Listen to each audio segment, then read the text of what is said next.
Welcome to Daily Scripture Reading. I do not own the rights to this music. Exodus chapter 1, beginning at verse 8 and ending at verse 22. This is the English Standard Version. Pharaoh oppresses Israel. Now there arose a new king over Egypt, who did not know Joseph. And he said to his people, Behold, the people of Israel are too many and too mighty for us. Come, let us deal shrewdly with them, lest they multiply. And if war breaks out, they join our enemies and fight against us, and escape from the land. Therefore they set taskmasters over them to afflict them with heavy burdens. They built for Pharaoh store cities, Pithom and Ramses. But the more they were oppressed, the more they multiplied and the more they spread abroad, and the Egyptians were in dread of the people of Israel.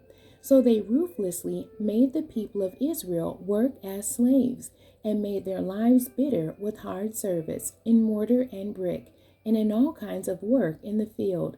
In all their work they ruthlessly made them work as slaves. Then the king of Egypt said to the Hebrew midwives, one of whom was named Shiphrah, and the other Puah, when you serve as a midwife to the Hebrew women and see them on the birth stool, if it is a son, you shall kill him, but if it is a daughter, she shall live. But the midwives feared God, and did not do as the king of Egypt commanded them, but let the male children live. So the king of Egypt called the midwives and said to them, Why have you done this? And let the male children live. The midwife said to Pharaoh, Because the Hebrew women are not like the Egyptian women, for they are vigorous and give birth before the midwife comes to them. So God dealt well with the midwives, and the people multiplied and grew very strong.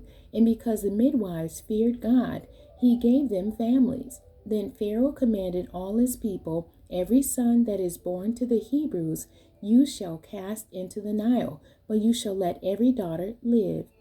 The end. God bless you, and thank you for joining me today.